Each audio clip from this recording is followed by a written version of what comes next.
ठीक है जी। सबसे पहले chapter number 1 introduction to accounting. ठीक है, इसमें पहले तो कोई डेफिनेशन ही है कि भाई अकाउंटिंग क्या होती है और ये सब। तो अकाउंटिंग की डेफिनेशन मैंने आप लोगों को, मुझे याद है सबसे पहली क्लास में मैंने आप लोगों को आपसे कनेक्ट करके अकाउंटिंग की डेफिनेशन याद कराई थी। तो कोई है ऐसा जो मुझे अकाउंटिंग की डेफिनेशन सुनाना चाहता है? कोई है जो सुनाएगा पूरी डेफिनेशन जो मैंने लिखवाई थी? चलो, क्या होते हैं अकाउंटिंग की डेफिनेशन जरा सुनो। मैंने आप लोगों के साथ कनेक्ट करके याद करो। मैंने आप लोगों को एक एग्जांपल दिया था कि भाई आपको 5,000 रुपये घर वालों ने दिए, फिर आपने खर्चा करा, फिर उन्होंने मुझे बुलाया और कहा कि आप ना हमारे बच्चे की अकाउंटिंग कर दो, ऐसे करके कुछ टीना ने कुछ लिख के भेजी है। चलो टीना सुन लो एक बार, मैं बोलता हूँ सबको, तो एक बार आप लोग सुन लो। क्या यही लिखवाई थी मैंने जो मैं बोलने जा रहा हूँ? मैंने कुछ ऐसा लिखवाया था, accounting is an art of recording. सबसे पहले मैं आपके खर्चे रिकॉर्ड करता था, रिकॉर्डिंग। उसके बाद समराइजिंग, फिर मैं उसको समराइज करता था, एक एक खर्चा की कैटेगरी एक तरफ, एक कैटेगरी एक तरफ, समराइजिंग। उसके बाद मैं करता था एनालाइजिंग। ठीक है, एनालाइज करता था फिर मैं उसको कि भाई हाँ ये इस चीज पे इतना खर्चा करते हैं, इस चीज पे इतना खर्चा करते हैं। फिर एनालाइज के बाद मैं इंटरप्रेट करता था। इंटरप्रेट करने का मतलब क्या होता है कि इंटरप्रेट और एनालाइजिंग एक ही मतलब होता है, लेकिन इंटरप्रेट होता है अपनी भाषा में उसको समझना। ठीक है, तो फिर से बोलता हूँ, accounting is an art of recording, summarising, analysing, interpreting and communicating. Communicate मतलब बताना, communicating the result to the user.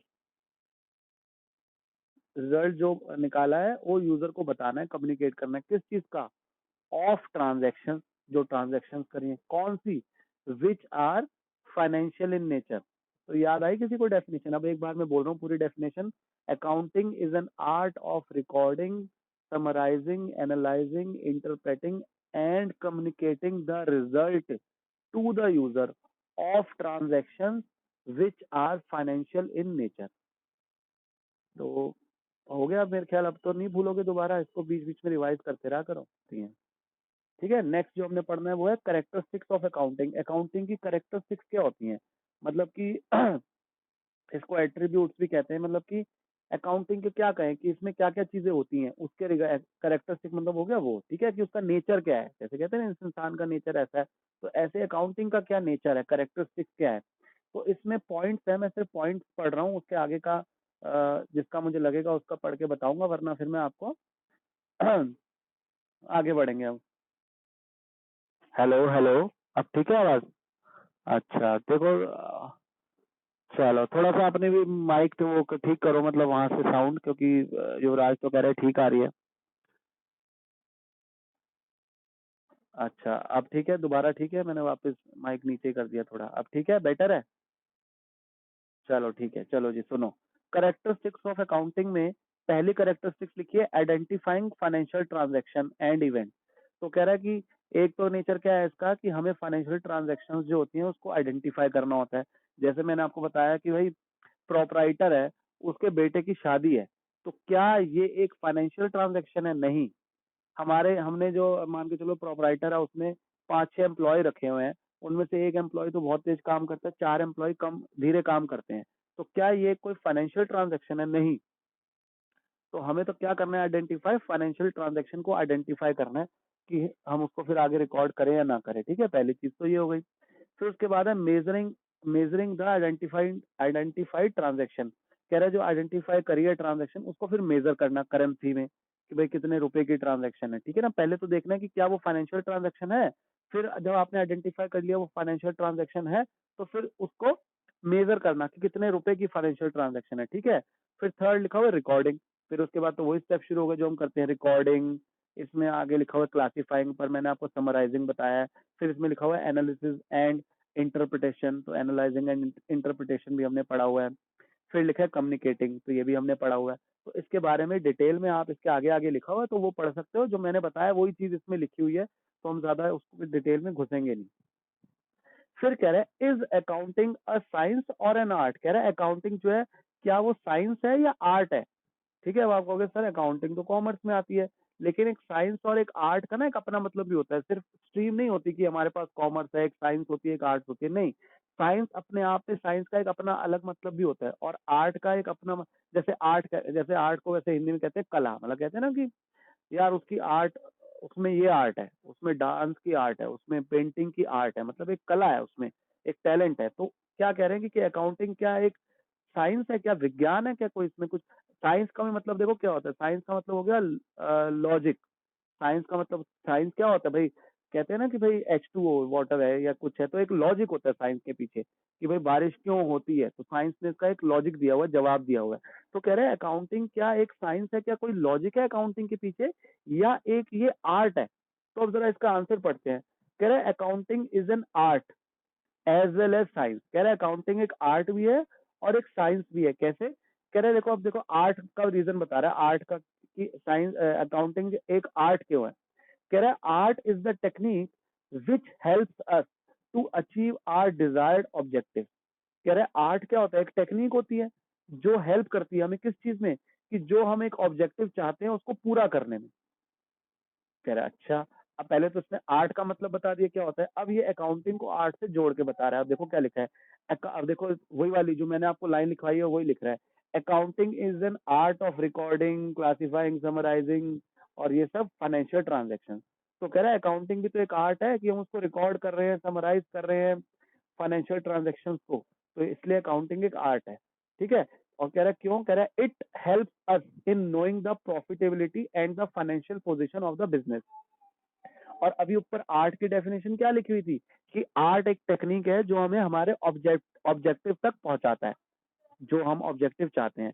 तो अकाउंटिंग भी क्या है, हम ये रिकॉर्डिंग समराइजिंग क्यों कर रहे हैं, क्योंकि ये हमको हेल्प करते हैं आगे चल के हमारे बिजनेस का प्रॉफिट निकालने में, हमारे बिजनेस की फाइनेंशियल पोजीशन कैसी है, हम मार्केट में कितना डेवलप कर रहे हैं, हमारे प्रॉफिटेबिलिटी क्या है।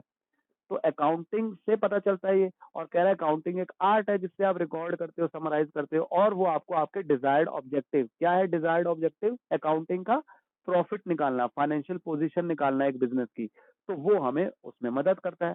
तो इसलिए कह रहा है अकाउंटिंग जो है एक आर्ट है। और ये कभी कभी क्वेश्चन आ जाता है, तो आपने इसमें सिर्फ यही लाइन लिखनी है।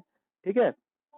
अगर आ गया ना इज अकाउंटिंग एन आर्ट, तो आप देखो इसका जवाब क्या दोगे, कहोगे accounting is an art of recording, summarising and ये आइडेंटिफाइंग फाइनेंशियल ट्रांजेक्शन। ठीक है। और फिर लिख दोगे it help us in knowing the profitability and financial position of the business.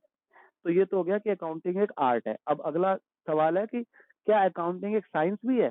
तो इसने कहा है हाँ अकाउंटिंग एक साइंस भी है। अब उसका लॉजिक देखो क्या दे रहा है। कह रहा है any organised knowledge based on certain basic principles is a science. Basic principles मतलब ये वो स्कूल वाला प्रिंसिपल नहीं है, प्रिंसिपल मतलब रूल्स, कुछ रूल्स रेगुलेशंस के अकॉर्डिंग। तो कह रहा है कोई भी ऑर्गेनाइज्ड नॉलेज हो, कोई भी ऑर्गेनाइज्ड नॉलेज पे बेस्ड कोई हम रूल्स को फॉलो करते हैं तो वो साइंस है। जैसे हम कहेंगे H2O, कहते हैं ना हाइड्रोजन में ऑक्सीजन मिला दो तो क्या बन जाएगा वो, H2O, मतलब कि वाटर बन जाएगा। तो क्या है ये एक बेसिक प्रिंसिपल है ना कि H2O रहेगा, हमेशा वाटर ही रहता है। तो क्या है ये, कह रहा है कि, और ये क्या है एक नॉलेज है जिससे हमें पता चला। तो कह रहा है एक नॉलेज जिसको हम बेसिक प्रिंसिपल्स के साथ जोड़ दें तो वो क्या है, साइंस है। तो अब देखो क्या कह रहा है, अकाउंटिंग को इससे कैसे जोड़ रहे हैं। कह रहा है accounting is also a science as it is an organised knowledge based on certain basic principles. तो आपको पता है अकाउंटिंग भी जो है वो प्रिंसिपल्स पे चलती है कुछ, जैसे आपने वो पढ़ा था GAAP, क्या था उसकी full form, generally accepted accounting principles, याद है आपको। उसमें हमने कुछ प्रिंसिपल्स पढ़े थे कि अकाउंटिंग को कुछ टुकड़ों में बांट दिया जाता है, ईयर्स में बांट दिया जाता है। अकाउंटिंग जो है उसमें क्या नाम है, दो चीजें होती हैं, डुअल एस्पेक्ट प्रिंसिपल हमने पढ़ा था, एक डेबिट एक क्रेडिट। तो क्या है ये लॉजिक है ना, इनके पीछे लॉजिक है कि भाई उसको टुकड़ों में बांट देते हैं। अकाउंट्स में एक डेबिट होता है तो एक क्रेडिट ही होता है, ये आप लोगों को बहुत अच्छे से पता है। तो क्या होता है ये, तो कह रहा है इसलिए ये एक साइंस भी है क्योंकि ये किस पे बेस्ड है, बेसिक प्रिंसिपल्स पे। अकाउंटिंग के कुछ बेसिक प्रिंसिपल्स हैं जो आपने थर्ड चैप्टर में पढ़े थे, उन पे बेस्ड है अकाउंटिंग। ठीक है। तो इसलिए अकाउंटिंग एक साइंस भी है। इसका भी बस एक लाइन लिखी हुई है।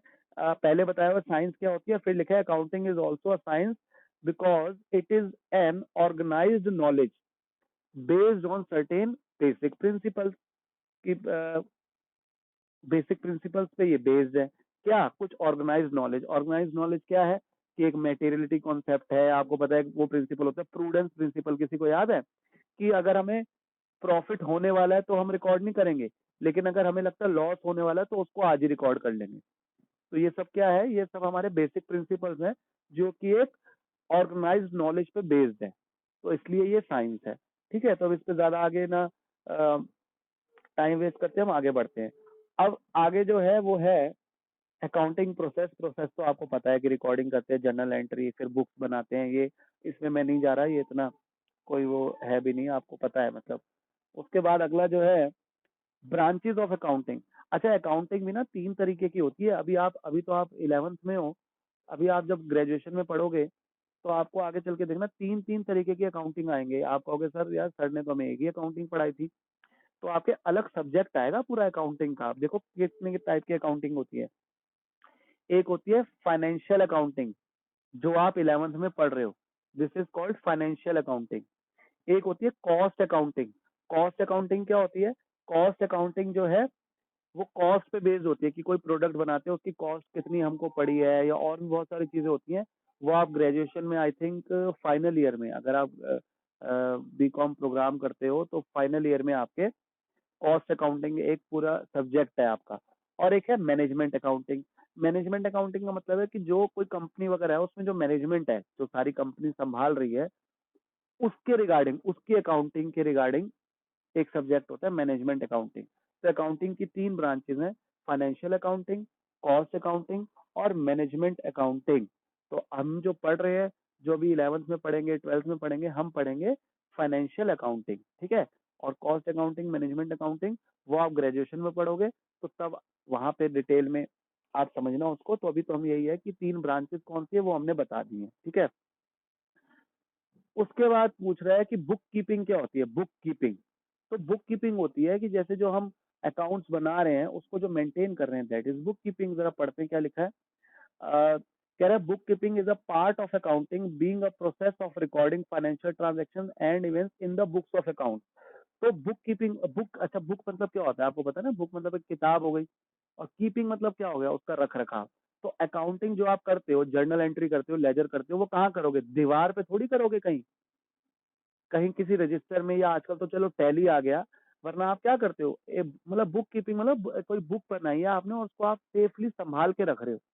तो इसलिए कह रहा है बुक कीपिंग जो है अकाउंटिंग का पार्ट है। अकाउंटिंग अपने आप में क्या है? अकाउंटिंग मतलब क्या है? रिकॉर्ड करना, समराइज करना, ये सब करना।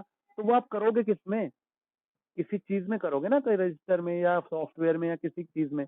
तो दैट इज बुक कीपिंग। मतलब आपने जो रिकॉर्डिंग करी है या सब कुछ जो आप उसको समराइज कर रहे हो, जो भी आप जो है ट्रांजेक्शन को रिकॉर्ड कर रहे हो, वो कहाँ करोगे? किसी बुक में करोगे ना। तो उसको कहते हैं बुक कीपिंग। एक बार फिर से डेफिनेशन पढ़ रहा हूँ, जरा समझना। Book keeping is a part of accounting. कह रहा है बुक कीपिंग जो है अकाउंटिंग का पार्ट है, being a process of recording. और क्या करते हैं इसमें? रिकॉर्डिंग करते हैं किसकी? फाइनेंशियल ट्रांजेक्शन की। किसमें? इन दी बुक्स ऑफ अकाउंट। अकाउंट की जो बुक्स आपने बनाई हुई है उसमें। तो ये आपकी बुक कीपिंग हो गई। ठीक है, बुक कीपिंग की डेफिनेशन भी मुझे लगता है कि कोई बहुत मुश्किल नहीं है। अ, देखो एक अलग अलग डेफिनेशन दी है, एक छोटी सी डेफिनेशन और पढ़ रहा हूँ जिससे आपको पता चल जाएगा। कह रहा है book keeping is an art of recording business dealings in a set of book. कह रहा है आर्ट ऑफ रिकॉर्डिंग है क्या? बिजनेस डीलिंग, जो हम बिजनेस की डीलिंग करते हैं, ट्रांजेक्शन करते हैं, in a set of books, books के जो सेट बनाते हैं उसमें जो हम उसकी रिकॉर्डिंग करते हैं, ये बुक कीपिंग है। बड़ा सिंपल सा, इसमें कोई बहुत मुश्किल बात थी नहीं। फिर उसके बाद आपको डिफरेंस दिया हुआ है बुक कीपिंग और अकाउंटिंग के ऊपर। अकाउंटिंग और बुक कीपिंग के ऊपर आपको एक क्या कहें, आपको एक डिफरेंस दिया हुआ है। तो आप इसको एक बार मतलब नजर मार लेना, कुछ इतना बहुत कुछ खास है नहीं। कह रहा है अकाउंटिंग एक वाइडर कॉन्सेप्ट है बुक कीपिंग के मुकाबले। मतलब अकाउंटिंग के अंदर तो सब कुछ आ गया ना, अकाउंटिंग के अंदर बुक कीपिंग भी आ गई। तो इसलिए देखोगे अगर आप, जैसे बुक कीपिंग और अकाउंटिंग की डेफिनेशन वो दी हुई है, डिफरेंसेस दिए हुए हैं। This job is routine in nature, लिखा है बुक कीपिंग में कि ये रूटीन इन नेचर है, जैसे हमको रोज ट्रांजेक्शन करनी पड़ती है ना उसमें, तो ये रूटीन का काम है। This job is analytical and dynamic in nature. तो अलग अलग आप इसमें मतलब डिफरेंस पढ़ लेना, कोई बहुत ज्यादा खास वो है नहीं। तो इसलिए एक बार इसको जो आप नजर मार लेना। बुक कीपिंग और अकाउंटिंग के जो डिफरेंस दिया हुआ है। अब आगे बढ़ते हैं। अब लिखा है अकाउंटेंसी। अकाउंटेंसी क्या है? कह रहा है accountancy is a systematic knowledge of accounting. ठीक है, अकाउंटिंग की जो सिस्टमेटिक नॉलेज होती है उसको अकाउंटेंसी कहते हैं। तो ये भी कोई आपका कोई बहुत इंपॉर्टेंट मतलब क्वेश्चन नहीं है, अकाउंटेंसी क्या होती है। ठीक है। उसके बाद जो मेन आपके जो जिसपे मैं देखो थोड़ा ज्यादा टाइम लगा रहा हूँ ना, आप समझो वो आपके मतलब इम्पोर्टेंट चीजें हैं। अब आ गया ऑब्जेक्टिव्स ऑफ अकाउंटिंग। ये एक इम्पोर्टेंट क्वेश्चन बनता है। ऑब्जेक्टिव्स पूछ लेते हैं अकाउंटिंग के। और अकाउंटिंग के ऑब्जेक्टिव्स आपको 6 दिए हुए हैं। अब जरा ध्यान से सुनना। अब इसको बिना देखे कोई मुझे बताएगा, मैंने पहली क्लास में किसी को बताया था, सबको, किसी को क्या, आप सबको बताया था कि हमारा मेन मोटिव, मेन ऑब्जेक्टिव क्या है अकाउंटिंग करने का। और आज की क्लास में मैंने इसको रिपीट भी करा था। जरा कोई बताएगा मेन ऑब्जेक्टिव क्या है हमारा अकाउंटिंग करने का? बताओ आप लोग। हाँ जी, अकाउंटिंग का मेन ऑब्जेक्टिव जो मैंने आपको बताया था वो था कि हम अकाउंटिंग इसलिए कर रहे हैं ताकि हमें पता चले कि हम प्रॉफिट कमा रहे हैं और कितना कमा रहे हैं। याद आया? मैंने कहा था अकाउंटिंग हम इसलिए कर रहे हैं ताकि हमें पता तो चले कि हम प्रॉफिट कितना कमा रहे हैं। मैंने कहा था चाहे एक छोटा गोलगप्पे वाले की दुकान हो और चाहे मुकेश अंबानी की रिलायंस कंपनी हो, उनका मेन मोटिव क्या है? क्या चाहते हैं वो? कि हमको क्या पता चले बिजनेस कर रहे हैं तो कि हम प्रॉफिट कमा रहे हैं, लॉस में है। और मैंने आपको कहा था कि अकाउंटिंग एक ऐसी चीज है जो हमें एक एक रुपए का हिसाब देके बताती है कि आपको इस साल इतना प्रॉफिट हुआ है, इतना लॉस हुआ है। याद आया किसी को? अब बताओ मुझे, मैंने बताया था कि नहीं बताया था? ठीक है, मेरे को ऐसा लगता है मैंने बताया था, और इसलिए आप लोगों को थोड़ा ध्यान रखो चीजें कि हमारा अकाउंटिंग का जो मेन ऑब्जेक्टिव है वो यही है कि हमको प्रॉफिट कितना हो रहा है, हमको प्रॉफिट हो रहा है, लॉस हो रहा है, और कितने रुपए का हो रहा है एग्जैक्टली क्या है, ये कौन बताएगा? ये हमें अकाउंटिंग बताती है।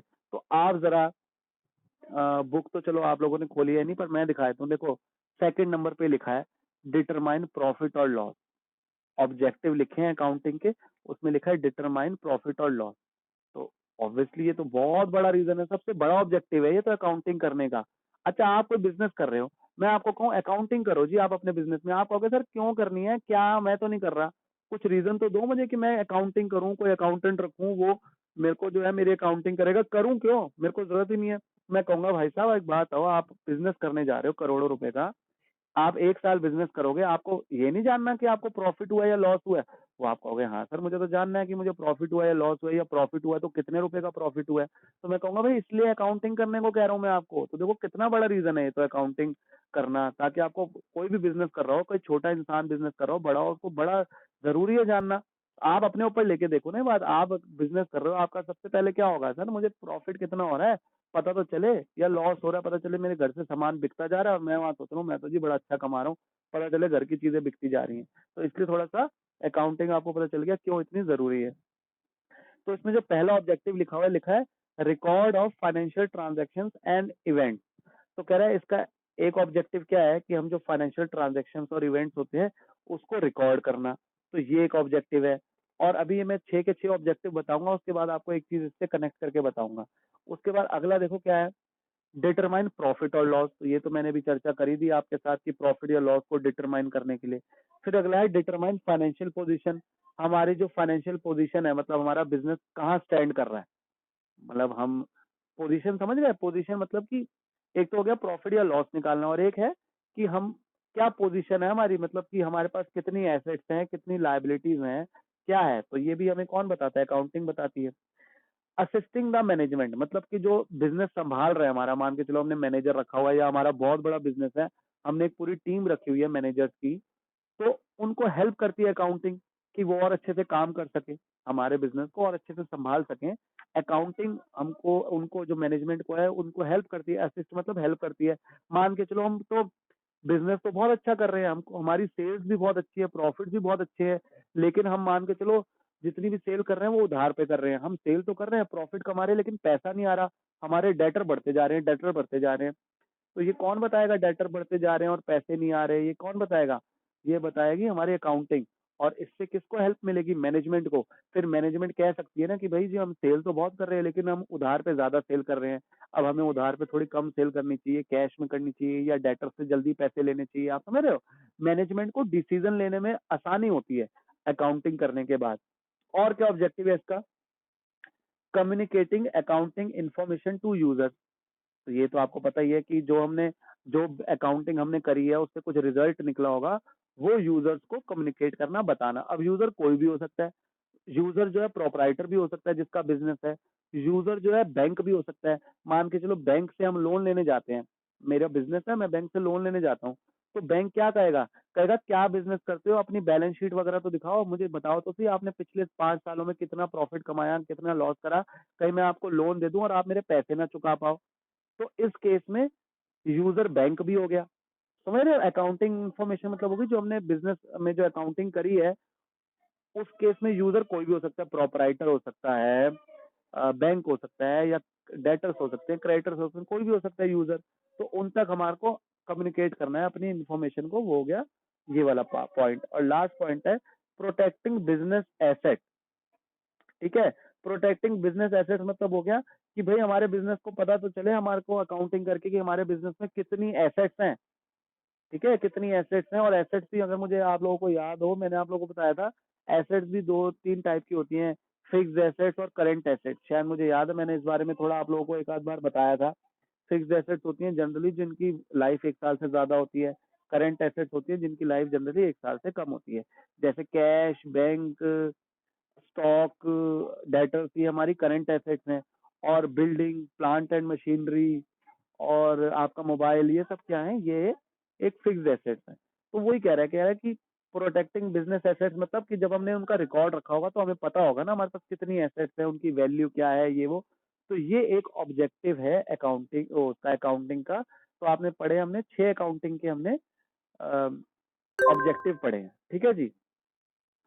अब अगला जो है ना, देखो मैं, अब आप एक बात देखो, अभी मैं क्या पढ़ा है हमने? अभी ऑब्जेक्टिव पढ़े हैं।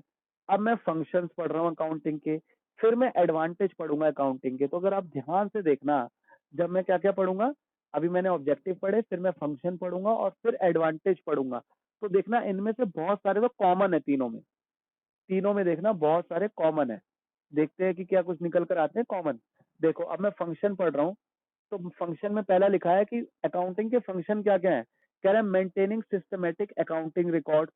हमको क्या करना होता है? हमको जो अकाउंटिंग के रिकॉर्ड से, जैसे आपने वाउचर होंगे, जैसे आपने जितनी सेल करी, आपने परचेज करी, तो सबके बिल होंगे, खर्चा करा तो बिल होंगे। तो उनको क्या है, उनका कह रहा है कि उनके रिकॉर्ड रखना, उनके रिकॉर्ड्स को मेंटेन करना। तो ये एक अकाउंटिंग का फंक्शन है। अब अगला फंक्शन क्या है? Preparation of financial statement. मैंने आपको कहा है ना कि आगे चल के आप जो लास्ट के चैप्टर पढ़ोगे, लास्ट का जो सेकंड लास्ट या थर्ड लास्ट चैप्टर है, वो आपका है जिसमें आपको trading account, profit and loss account और बैलेंस शीट बनानी है। मैंने आपको कहा ना, ये आपके फाइनेंशियल स्टेटमेंट्स होते हैं, ये तीन: trading account, profit and loss account और बैलेंस शीट। ये आपकी फाइनेंशियल स्टेटमेंट्स होती हैं। तो कह रहा है उनको प्रिपेयर करना, फाइनेंशियल स्टेटमेंट को, ये एक अकाउंटिंग का फंक्शन है। फिर कह रहा है मीटिंग लीगल रिक्वायरमेंट। अब मान के चलो कोई जैसे अकाउंटिंग है उसमें कुछ प्रिंसिपल्स होते हैं, या कोई सरकार लॉ ले आई, कोई कानून ले आई कि आपको, जैसे जीएसटी है, पहले देखो क्या लगता था, पहले अकाउंटिंग करते थे तो क्या लगाते थे? वैट लगाते थे। आई थिंक वैट में सबका, सबने नाम सुना होगा वैट का, या सेल्स टैक्स का। तो पहले ये चलता था अकाउंटिंग में, लेकिन गवर्नमेंट आ गई, कह रही वैट खत्म करो, सेल्स टैक्स खत्म करो, अब उसकी जगह ले आओ जीएसटी। तो अब हमें क्या है? जीएसटी पे काम करना पड़ेगा। तो वही कह रहा है मीटिंग लीगल रिक्वायरमेंट। तो कह रहा है कि जो लीगल रिक्वायरमेंट है उनको फॉलो करना पड़ेगा। ये अकाउंटिंग का एक फंक्शन है। अब अगला देखो, अकाउंटिंग का जो फंक्शन है, क्या हमने ये ऑब्जेक्टिव में भी पढ़ा था? लिखा है कम्युनिकेटिंग द फाइनेंशियल इन्फॉर्मेशन। वहां लिखा था communicating accounting information to user, यहाँ लिखा है कम्युनिकेटिंग द फाइनेंशियल इन्फॉर्मेशन। तो ये एक ही बात है, बस वर्ड्स बदल के लिख दिए उसने। कम्युनिकेट करना, ये भी एक अकाउंटिंग का फंक्शन है, कम्युनिकेट करना। फिर अगला लिखा है असिस्टेंस टू मैनेजमेंट। क्या ये भी हमने ऑब्जेक्टिव में पढ़ा है? वहां लिखा था असिस्टिंग द मैनेजमेंट, यहाँ लिख दिया असिस्टेंस टू मैनेजमेंट। क्या कोई फर्क है? तो आप देखो ये लास्ट के 2 पॉइंट तो कॉमन हो गए, सेम हो गए ऑब्जेक्टिव वाले। तो ये इसके फंक्शंस हैं। 5 आपको फंक्शंस दिए हुए हैं। फिर अगला आता है एडवांटेजेस। अब आपको एडवांटेजेस दी हुई है 9। देखते हैं क्या इसमें भी कोई कॉमन है। ऑब्जेक्टिव और जो फंक्शन पढ़े हैं, क्या एडवांटेज में भी कोई कॉमन आएगा इनमें? अब पहला देखो क्या लिखा है, फाइनेंशियल इंफॉर्मेशन अबाउट बिजनेस। अब हम अकाउंटिंग की क्या पढ़ रहे हैं? एडवांटेजेस पढ़ रहे हैं। एडवांटेजेस मतलब अकाउंटिंग के फायदे क्या क्या है। तो अब जरा सुनना, फायदे क्या क्या है। कह रहे फाइनेंशियल इंफॉर्मेशन अबाउट बिजनेस, कह रहे जब हम अकाउंटिंग करते हैं तो हमें बिजनेस की फाइनेंशियल इंफॉर्मेशन के बारे में पता चलता है। तो ये तो बड़ा बेसिक सा एडवांटेज है, ये तो हमें पता ही था। फिर लिखा है असिस्टेंस टू मैनेजमेंट, आ गया दोबारा से असिस्टेंस टू मैनेजमेंट, तो मेरे को लगता है बार बार मुझे समझाने की जरूरत नहीं है। फिर लिखा है रिप्लेसेस मेमोरी, रिप्लेसेस मेमोरी का मतलब क्या हो गया, क्या अगर मैं आपको कहूँ, मान के चलो आपका छोटा सा बिजनेस है, मान के तो शास्त्री नगर में किसी का जुराबों का बिजनेस है, यहाँ पर मैंने देखा सॉक्स वगैरह की काफी फैक्ट्री है, मान के चलो किसी का फैक्ट्री का, उसका सॉक्स की फैक्ट्री का बिजनेस वहां पर है, सॉक्स की। तो आप मुझे बताओ जरा सोच के, क्या मैं उसको कहूँ कि तू 1 साल का जो जितनी भी तू ट्रांजेक्शन कर रहा है ना, तू माइंड में कर ले, तू लिख मत कहीं, तू देख ले कितना स्टॉक्स आ रही है, कितनी तू बेच रहा है, कितना तेरे को प्रॉफिट हो रहा है, सब माइंड में कर ले, तू लिख मत कहीं। क्या पॉसिबल है? नहीं है पॉसिबल। तो इसलिए जो है, इसको क्या करता है, ये मेमोरी को रिप्लेस करता है, मतलब हम इतना मेमोराइज नहीं कर सकते। तो हम जब हम अकाउंटिंग करेंगे कागज पे लिख के करेंगे, तो क्या है, हमको माइंड में मेमोरी में रखना नहीं पड़ेगा। तो ये वो वाले एडवांटेज बता रहा है आपको कि भाई हम अकाउंटिंग करेंगे तो हमें कुछ याद रखने की जरूरत नहीं है कि उसको इतना माल बेचा, इतना प्रॉफिट हुआ। तो ये है रिप्लेसेस मेमोरी। अगला है फैसिलिटेट कंपैरेटिव स्टडी। अब ये क्या मतलब है फैसिलिटेट कंपैरेटिव स्टडी। मान के चलो मेरा बिजनेस है, मैंने जब अकाउंटिंग करता हूँ, ठीक है, मैं सब कुछ जो है टैली वैली पे सब कुछ जो है मैं अकाउंटिंग पूरी करता हूँ, प्रॉफिट निकालता हूँ हर साल का। तो मैं कंपेयर कर सकता हूँ अपने इस साल के प्रॉफिट को पिछले साल के प्रॉफिट से, कि भाई मैंने इस साल कितना प्रॉफिट कमाया, कितने मेरे खर्चे हुए, कितनी मेरी इनकम हुई, कितनी मैंने सेल करी पिछले साल के मुकाबले। तो जब मैं अकाउंटिंग करूंगा तभी तो मैं कंपेयर भी कर सकता हूँ। लोग कहते हैं, अच्छा आपने सुना होगा कभी, मुझे पता नहीं है एक्चुअली में सुना है या नहीं, चलो मैं सुनता रहता हूँ, मैं मतलब इसलिए मुझे पता है, देखते हैं आप लोगों ने सुना। कहते हैं यार, रिलायंस ने इस बार पिछले साल के मुकाबले ज्यादा बिजनेस करा, रिलायंस की सेल्स जो है डबल हो गई, टाटा ने पिछले साल के मुकाबले इस साल डबल कार बेची, इसलिए उनका मुनाफा 4 गुना बढ़ गया। ऐसे सुना है आपने? तो क्या कंपेयर कर रहे हैं ना वो, या कहते हैं, अच्छा कंपेयर देखो दूसरे तरीके से भी हो सकता है कि इस साल बजाज कंपनी, जिसकी बजाज के आपको पता है बाइक्स वगैरह आती हैं, इस साल बजाज ने हीरो से ज्यादा मुनाफा कमाया। ये मैं बात कैसे बोल सकता हूँ, कैसे बोल रहा हूँ मैं ये बात, क्योंकि बजाज ने और हीरो कंपनी ने दोनों ने अकाउंटिंग करी होगी, मैंने दोनों के प्रॉफिट देखे, दोनों की सेल देखी, और मैंने ये स्टेटमेंट दी क्या, कि इस बार बजाज ने हीरो से ज्यादा अच्छा काम करा है, इस बार बजाज ने हीरो से ज्यादा अच्छा प्रॉफिट कमाया है। मैं ये क्या कर रहा हूँ, कंपेयर कर रहा हूँ। तो ये भी एक एडवांटेज है ना, कि अगर हम अकाउंटिंग कर रहे हैं तो हम कंपेयर कर सकते हैं चीजों को, हम प्रॉफिट को कंपेयर कर सकते हैं, हम सेल को कंपेयर कर सकते हैं किसी और कंपनी से, या अपने आप को ही पिछले सालों से कंपेयर कर सकते हैं। तो ये है कंपेरेटिव स्टडी। जब हमने अकाउंटिंग करी होगी तो हमें ये फैसिलिटी मिलेगी कि हम कंपेयर कर सके चीजों को। अगला क्या है, facilitate settlement of tax liability. आपको पता है कि कंपनी या जो कोई प्रोपराइटर है या जो कोई भी बिजनेस कर रहा है, उसको अगर उसकी इनकम हुई है तो उसको टैक्स पे करना पड़ता है। तो जब हमने अकाउंटिंग करी होगी तो हमें पता होगा हमने कितना प्रॉफिट कमाया है, और जब हमने प्रॉफिट हमें पता होगा कितना कमाया है, तो हमें ये भी पता होगा उस पर टैक्स कितना देना है। जब हमने प्रॉफिट ही नहीं कमाया, मतलब हमें पता ही नहीं हमने कितना प्रॉफिट कमाया है, तो हम टैक्स किस पे देंगे? सरकार कही जी आपने तो इस साल 1 करोड़ रुपए कमाए, 1 करोड़ के हिसाब से टैक्स दे दो। हम कहेंगे जी हमने तो सिर्फ 50 लाख कमाए। सरकार कहेगी दिखाओ कहाँ है आपका प्रॉफिट या लॉस कितना आया है। कहेंगे जी वो तो हमने बनाया नहीं। तो देखो जब हमने बनाया होगा तो हम सरकार को दिखा सकते हैं ना कि देखो जी 50 लाख का प्रॉफिट हुआ है, हमें हमें तो 50 लाख पे टैक्स देना है। तो ये हमें फैसिलिटेट करता है कि हम जो है टैक्स की लाइबिलिटीज को भी सेटल कर सकें। अगर हमने अकाउंटिंग का मतलब आप समझ रहे हो ना, अकाउंटिंग मतलब हमने जो अकाउंट्स हम पढ़ रहे हैं वो हमने बनाई हुई है, ऐसे नहीं हवा में नहीं चल रही, हमने प्रॉपर अकाउंटिंग करी हुई है। तो हमको क्या क्या फायदे मिलते हैं वो फायदे पढ़ रहे हैं हम ये। अगला आ गया फैसिलिटेट लोन। अभी मैंने ये डिस्कस करा था आपसे कि हम अगर बैंक में लोन लेने जाएंगे तो बैंक कैसे दे देगा, ऐसे दे देगा, अच्छा आप चले जाओ बैंक में, बैंक आपको लोन दे देगा, या मैं चला जाऊं बैंक लोन दे देगा? बैंक आपकी कुछ हिस्ट्री जानेगा ना, कि आप क्या करते हो, जॉब करते हो, बिजनेस करते हो, बिजनेस करते हो तो आप कितना प्रॉफिट कमाते हो साल का। आप लोन तो लेने आ गए 1 करोड़ रुपए का, आप कमाते हो साल का 1 लाख रुपए, आप लोन लेने आ गए 1 करोड़ रुपए। तो बैंक क्या देखेगा, आपकी क्या देखेगा, फाइनेंशियल इन्फॉर्मेशन, आपकी फाइनेंशियल पोजीशन देखेगा ना, आप कितना प्रॉफिट कमाते हो, आपका कितना टर्नओवर है आपके बिजनेस का, तभी तो उतना लोन देगा आपको। तो हमने अगर अकाउंटिंग कर रखी होगी तो हमको बैंक से लोन लेने में भी आसानी रहेगी। तो ये वही है। अगला है evidence in court. Evidence in court मतलब क्या हो गया, मान के चलो कोई क्रेडिटर डेटर या किसी ने, कोई कस्टमर ने हमारे ऊपर केस कर दिया, या हमने किसी पे केस कर दिया। अब कोर्ट कहेगा आपके पास कोई सबूत है?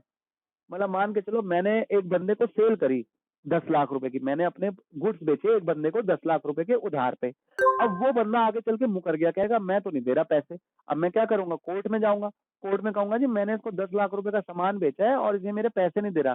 कोर्ट क्या कहेगा? कहेगा एविडेंस दिखाओ, कोई सबूत है? तो क्या होगा? मैंने बिल काटा होगा 10 लाख रुपए का। आपको पता होगा ना, बिल काटते तो एक तो कॉपी खुद रख लेते हैं जो कार्बन कॉपी के नीचे लगी होती है, एक हम सामने वाले को दे देते हैं। तो हमारे पास एविडेंस है ना, ये अकाउंटिंग ही तो है कि आपने उसको रिकॉर्ड करा है, अपने वाउचर बनाया है, आपने सेल की रिसिप्ट अपने पास भी रखी है और एक डेटर को भी दी है। तो हमने अगर अकाउंटिंग करी होगी, हमने बिल विल काटा होगा, सब कुछ करा होगा, एंट्री करी होगी, जर्नल एंट्री, तो हम कोर्ट में दिखा सकते हैं ना, देखो देखो जज साहब हमने इतनी तारीख को इसको सेल करी थी और अब ये पैसे नहीं दे रहा। तो हम जब अकाउंटिंग करते हैं तो हमें कोर्ट में एविडेंस देने में भी आसानी रहती है, वो भी हमें ये फैसिलिटेट करता है।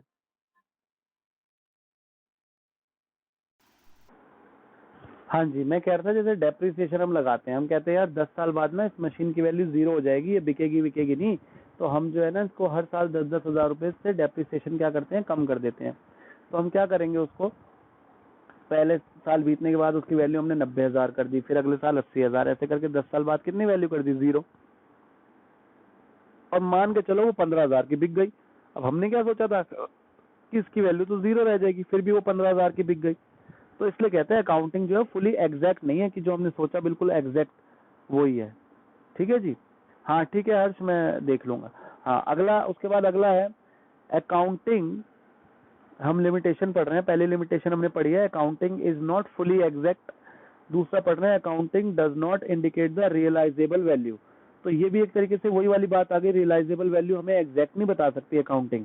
समझ गए? रियलाइजेबल वैल्यू वही हो गया कि हम कितने में उसको बेचेंगे। अब देखो डेप्रिसिएशन भी दो तरीके से लगते हैं, दो मेथड से, एक होता है रिटर्न डाउन वैल्यू मेथड, एक होता है आपका स्ट्रेट लाइन मेथड। अब मान के चलो हम दोनों ने, दो लोग हैं, मैं अलग बिजनेस कर रहा हूँ और मान के चलो युवराज अलग बिजनेस कर रहा है, हम दोनों ने सेम दुकान से सेम मशीन खरीदी, सेम शॉप से सेम मशीन खरीदी, सेम प्राइस की खरीदी 1 लाख रुपए की। अब मैं जो है उसमें कौन सा डेप्रिसिएशन लगा रहा हूँ? रिटर्न डाउन वैल्यू मेथड से लगा रहा हूँ। युवराज अपने बिजनेस में उसको कौन से मेथड से लगा रहा है? स्ट्रेट लाइन मेथड से डेप्रिसिएशन लगा रहा है। और आपको पता है जब 10 साल बाद दोनों देखेंगे कि कितनी वैल्यू बची है, तो मेरा कुछ और अमाउंट आ रहा होगा, वैल्यू जो बची होगी मशीन की वैल्यू, और युवराज की अलग आ रही होगी। अब ये क्या बात हुई भाई? अकाउंटिंग में देखा जाए तो ये देखो ना, हम दोनों ने सेम मशीन सेम टाइम पे सेम जगह से सेम प्राइस पे खरीदी, लेकिन सिर्फ मेथड अलग अलग लगाए डेप्रिसिएशन के, तो इनकी डेप्रिसिएशन के बाद जो वैल्यू बचेगी मशीन की वो अलग आएगी और मेरी अलग आएगी। तो इसलिए कह रहा है कि इंडिकेट जो है बिल्कुल रियलाइजेबल वैल्यू बिल्कुल ठीक इंडिकेट नहीं करते अकाउंटिंग जो है। ठीक है, तो इसकी कुछ लिमिटेशंस भी है। अगला देखो, अब अगला कितना इंपॉर्टेंट पॉइंट है, ध्यान से सुनना। लिखा है accounting ignores the qualitative elements. कह रहा है अकाउंटिंग जो है वो क्वालिटेटिव एलिमेंट्स को इग्नोर कर देती है। जैसे मैंने अभी थोड़ी देर पहले एग्जांपल दिया था कि हमारा स्टाफ है, हमने 5 लोगों का स्टाफ रखा हुआ है। अब उसमें एक तो बहुत अच्छा काम कर रहा है, वो हम एक ही काम देते हैं, वो बंदा कर देता है 5 घंटे में, और वही काम हम जो बाकी 4 लोग हैं उनको देते हैं तो वो लगा देते हैं 8 घंटे। तो क्या अकाउंटिंग इसका कुछ देखभाल कर रही है? क्या अकाउंटिंग को इससे फर्क पड़ता है? अकाउंटिंग तो फाइनेंशियल ट्रांजैक्शन देखती है, वो ये थोड़ी देखती है कि कौन सा स्टाफ जो है वो तेजी से काम कर रहा है, कौन सा स्टाफ जो है वो धीरे काम कर रहा है। तो इसलिए अकाउंटिंग जो है ना वो क्वालिटेटिव एलिमेंट नहीं देखती। क्वालिटेटिव मतलब कि क्वालिटी कैसी है, किस स्टाफ की कैसी क्वालिटी है, अकाउंटिंग इसमें मार खा जाती है। हाँ लेकिन क्वांटिटेटिव हो, जैसे क्वालिटेटिव लिखा है, क्वांटिटेटिव मतलब हो गया क्वांटिटी, क्वांटिटी मतलब जिसको हम मेजर कर सके, पैसों की बात कर रहा है, उसको आइडेंटिफाई कर सकती है अकाउंटिंग। लेकिन अकाउंटिंग जो है क्वालिटेटिव एलिमेंट को आइडेंटिफाई नहीं कर पाती। तो ये इसका एक ड्रॉबैक है, इसकी एक डिसएडवांटेज है ये। अगला लिखा है accounting ignores the effect of price level changes. अब देखो अकाउंट्स में क्या है, जैसे जो है प्राइस जो है चेंज होते रहते हैं। आपका प्रोडक्ट है, मान के चलो आपका प्रोडक्ट है, अब आपको क्या नाम है, एक प्रोडक्ट बनाने में पहले गवर्नमेंट का था वैट, तब आपको जो है अलग उसमें टैक्स लग रहा था, तो आपका प्रोडक्ट जो है मान के चलो आपको महंगा वो हो रहा था, बन रहा था, महंगा बन रहा था। अब आपने उसको बेचा, अब उस पर भी टैक्स लगा आगे चल के, तो उस पर अलग टैक्स लगा, आगे बेचने पे भी टैक्स लगता है, हम खरीदते हैं उसमें भी रॉ मटेरियल में भी टैक्स लगता है ना। तो अब जो है अकाउंटिंग ये थोड़ी बता पा रही है आपको कि भाई अब जो टैक्स लगा है और जो अब जीएसटी लगने वाला है उसमें आपको जो प्राइस लेवल का चेंज हो रहा है, अब आपको अपने प्रोडक्ट समझ रहे हो, प्रोडक्ट का प्राइस भी तो चेंज करना पड़ेगा ना। पहले प्रोडक्ट का आपका प्राइस अलग रखते थे, अब प्रोडक्ट का आप प्राइस अलग रखते हो, तो उसमें ना आप जो है ना, जो उसकी हिस्टोरिकल कॉस्ट थी उससे उसको कंपेयर करना थोड़ा सा मुश्किल हो जाता है। उसमें आप जो है अकाउंटिंग मार खा जाती है। एक बार पढ़ देता हूँ आपको ताकि उससे और क्लियर हो जाए आपको। कह रहा है accounting statements are prepared at historical cost. Historical cost मतलब जितने पे आपने खरीदी थी उस कॉस्ट पे लिखते हो आप, ठीक है। लेकिन money as a measurement unit changes is value. तो देखो एक ये भी है, जैसे अब इसमें जो एक एग्जांपल लिखा वो लिखा है डॉलर का। जैसे मान के चलो आप उसमें बेचते हो, एक्सपोर्ट करते हो अपना माल, आपको पता है डॉलर की वैल्यू डेली चेंज होती है। डॉलर की वैल्यू डेली चेंज होती है। कहते हैं आज 70 रुपए था, कल 67 रुपीज था, आज इतने रुपए चेंज होती रहती है। तो अकाउंटिंग ना इसको इसको इसमें डॉलर आप देखो, आप डॉलर के रेट देखना। एक्चुअली क्या होता है, जो करेंसी होती है ना सब कंट्रीज की अलग अलग, जैसे जापान में येन चलता है, चाइना में युआन है, अमेरिका में डॉलर है। और आपने देखा होगा इंटरनेशनल करेंसी डॉलर मानी जाती है। जब भी देखते हैं कहते हैं ना डॉलर, जब हम ये जो हमारा ये जो कच्चा तेल आता है उसको भी कहते हैं इतने रुपए प्रति डॉलर चल रहा है, मतलब डॉलर एक इंटरनेशनल करेंसी है। तो इसकी डिमांड सप्लाई बढ़ती है ना करेंसी की, तो उस वजह से फिर इसकी वैल्यू चेंज होती है। जैसे आज की डेट में मेरे ख्याल 70 रुपए का एक डॉलर है, 70 रुपीज जो है इंडियन करेंसी के हिसाब से 1 रुपए का डॉलर है।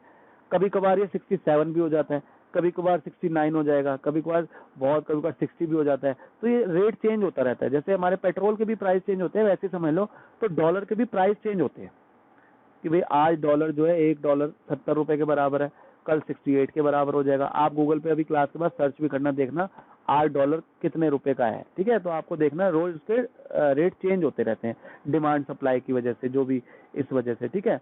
तो इसलिए कह रहा उसमें अकाउंटिंग ना मार खा जाती है। अब मान के चलो आज मैंने बेचा अपना सामान, 10,000 यूनिट बेची, आज 70 रुपए डॉलर है, रेट जो है 70 रुपए का है, तो मुझे ज्यादा प्रॉफिट हो गया। अब मान के चलो 10,000 यूनिट मैंने कल बेची और कल 68 रुपीज डॉलर का रेट हो गया, तो तब मेरे को कम प्रॉफिट होएगा।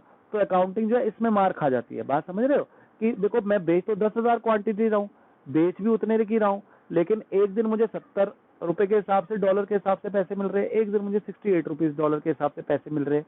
तो इसमें अकाउंटिंग मार खा जाती है जब प्राइस लेवल में चेंज होता है। तो अकाउंटिंग जो है लिखा है अकाउंटिंग इग्नोर्स, इसको इग्नोर कर देती है क्योंकि उसके पास इसका कोई सॉल्यूशन ही नहीं है। और लास्ट जो लिमिटेशन है, ड्रॉबैक है, उसको बड़े ध्यान से समझना। ये अलग से भी आ जाता है 1 नंबर का, ये अलग से भी आ जाता है 1 या 2 नंबर का। कह रहा है अकाउंटिंग में लीड टू विंडो ड्रेसिंग। कभी कभार अलग से पूछ लेता है व्हाट इज विंडो ड्रेसिंग। तो जरा पहले मैं इसमें से पढ़ के बताता हूँ, जरा देखो आप लोगों को क्या समझ आता है, फिर मैं उसको एक्सप्लेन करता हूँ।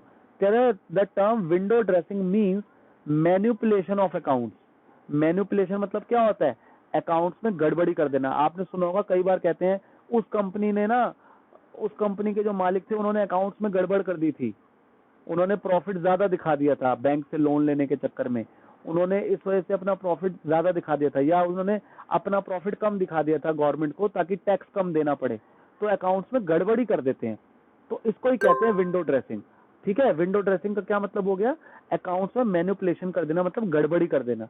तो कह रहा है so as to conceal vital facts. कह रहा है विंडो ड्रेसिंग का मतलब है कि अकाउंट्स में मैनिपुलेशन कर देना। क्यों, so as to conceal vital facts, मतलब जो वाइटल फैक्ट्स को छुपाना। वाइटल मतलब जो जरूरी जरूरी चीजें हैं, जो फैक्ट हैं, जो सच्चाइयां हैं, उनको छुपाने के लिए मैनिपुलेट कर देते हैं अकाउंट्स को। इसको कहते हैं विंडो ड्रेसिंग। क्यों, present the financial statement in such a way to show better position than what it actually is. क्यों कर देते हैं, ताकि हमारी जो फाइनेंशियल स्टेटमेंट्स हैं, मतलब आपको पता है प्रॉफिट वगैरह बैलेंस शीट, उसको अच्छा शो करते हैं, एक्चुअल में जितनी है वो उससे ज्यादा अच्छा शो करते हैं। क्यों, ताकि बैंक से लोन ले सकें, ताकि लोग भी हमारे उसमें पैसा लगा सके, यार ये तो बड़ी अच्छी इनकी कंपनी है, इनका बड़ा अच्छा है, हम भी इसमें पैसा लगा देते हैं। या इस तरीके से जान के गलत, मतलब आप समझ लो विंडो ड्रेसिंग का मतलब हो गया हमारे जो अपने अकाउंट्स है, बुक्स ऑफ अकाउंट्स जो बने हैं, उसको मैनिपुलेट कर देना, गलत शो कर देना। कर सकते हैं ना, मैं जान के गलत एंट्री दिखा दूं, जर्नल एंट्री, मैं जान के ज्यादा प्रॉफिट दिखा दूं, समझ रहे हो। तो हम जो है, क्योंकि हमारे तो अंदर है, कोई देख थोड़ी रहा उसको, हम ही तो बना रहे हैं, तो हम मैनिपुलेट कर सकते हैं, जान के गलत बना सकते हैं। तो ये होती है विंडो ड्रेसिंग। विंडो ड्रेसिंग मेरे ख्याल सबको क्लियर है। बड़ा सिंपल सा मतलब है कि हम अपने हिसाब से उसको अकाउंट्स को मैनिपुलेट कर देते हैं ताकि उसकी बेटर पोजीशन दिखे लोगों को जितनी एक्चुअल में है। किसी को डाउट है इसमें अभी तक जितना पढ़ा है तो मुझसे पूछ सकता है।